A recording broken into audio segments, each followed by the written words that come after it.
नमस्कार साथीहरु, तपाईहरुलाई स्वागत छ हाम्रो यस YouTube च्यानलमा। र तपाईहरुले अहिलेसम्म हाम्रो यस च्यानललाई सब्स्क्राइब गर्नुभएको छैन भने कृपया हाम्रो यस च्यानललाई सब्स्क्राइब गर्न चाहिँ नभुल्नु होला। आज चाहिँ हामी एकदम राम्रो चाहिँ टपिकमा कुरा गर्छौं जुन चाहिँ अहिले नेपालमा एकदम ट्रेन्डिङमा रहेको छ, सबैले चाहिँ चलाउने गर्छ। त्यो विषयमा चाहिँ हामी कुरा गर्छौं। भनेपछि आज चाहिँ हामी टिकटकको बारेमा कुरा गर्छौं। अब चाहिँ टिकटक प्राय सबैले चाहिँ बनाउने गर्छ र सबैले चाहिँ अपलोड गर्नुहुन्छ, तर टिकटक बनाएर मात्र अपलोड गरेर चाहिँ हुँदैन, त्यसमा चाहिँ भ्युज कम आउँछ। आज चाहिँ कुन टपिकमा बनाउँदाखेरि चाहिँ भिडियो चाहिँ भाइरल हुन सक्छ भन्ने कुरामा चाहिँ हामी यहाँ चाहिँ कुरा गर्छौं। आज चाहिँ हामी तपाईहरुको बारेमा यही कुराको जानकारी गराउँछौं।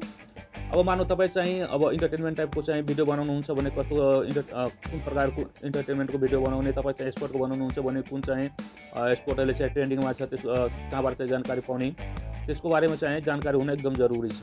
आज चाहिँ तपाईहरुलाई यही कुरामा भन्छु कि टिकटकले नै तपाईहरुलाई ट्रेन्डिङ सब्जेक्ट दिन्छ र त्यसमा चाहिँ भिडियो बनाउन भन्छ। यदि तपाईले चाहिँ त्यसमा भिडियो बनाउनुहुन्छ भने तपाईको भिडियो चाहिँ भाइरल हुने सम्भावना एकदम बढी हुन्छ है। अब चाहिँ म तपाईहरुलाई यो ट्रेन्डिङ टपिक्स कहाँबाट लिने, कहाँबाट पाउँछ त्यसको बारेमा जानकारी गराउँछु। अब म तपाईहरुलाई सिधै चाहिँ म के गर्छु भने आफ्नो मोबाइलको स्क्रिनमा लग्न चाहे है। अहिले तपाईहरु चाहिँ मेरो मोबाइलको चाहिँ स्क्रिन हेर्दै हुनुहुन्छ।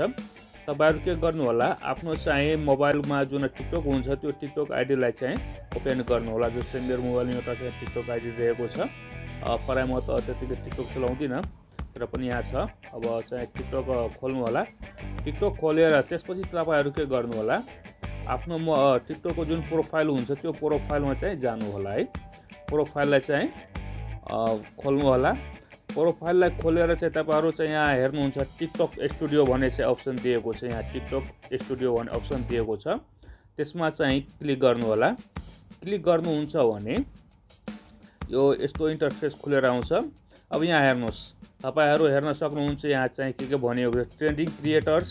यी क्रिएटर्सहरुले बनाएको छ भिडियोहरु ट्रेन्डिङमा छ अहिले। त्यस्तै चाहिँ ट्रेन्डिङ पोस्टहरु, यस्ता पोस्टहरु चाहिँ ट्रेन्डिङमा छ है।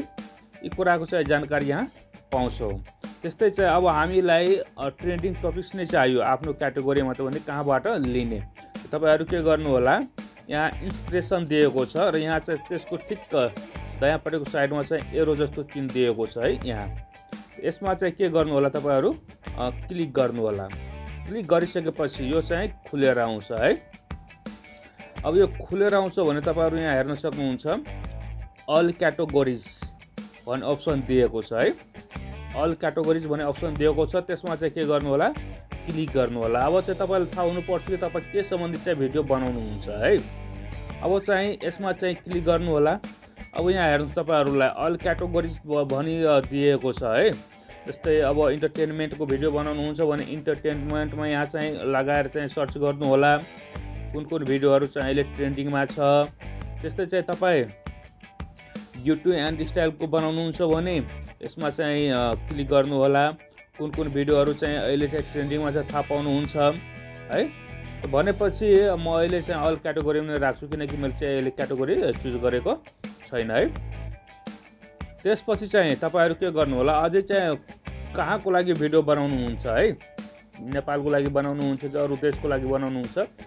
यदि त्यो चाहिँ थाहा पाउनु छ भने, जस्तै अब तपाई नेपालमा बसेर अरु देशको लागि भिडियो बनाउनुहुन्छ भने त्यो देशमा कुन टपिक्स तपाईको ट्रेन्डिङमा छ त्यो चाहिँ यहाँ अल रिजन्स भन्ने दिएको छ, त्यहाँबाट चाहिँ थाहा पाउनुहुन्छ। जस्तै यसमा चाहिँ क्लिक गर्नुहुन्छ भने यहाँ चाहिँ के हराउँछ भने यो सबैको लागि भयो माथि। त्यसपछि तपाई अमेरिकाको लागि बनाउनुहुन्छ, युनाइटेड स्टेट्स भने यहाँ चाहिँ क्लिक गर्नु होला। जापानको लागि बनाउनुहुन्छ भने जापानमा दिएर क्लिक गर्नु होला।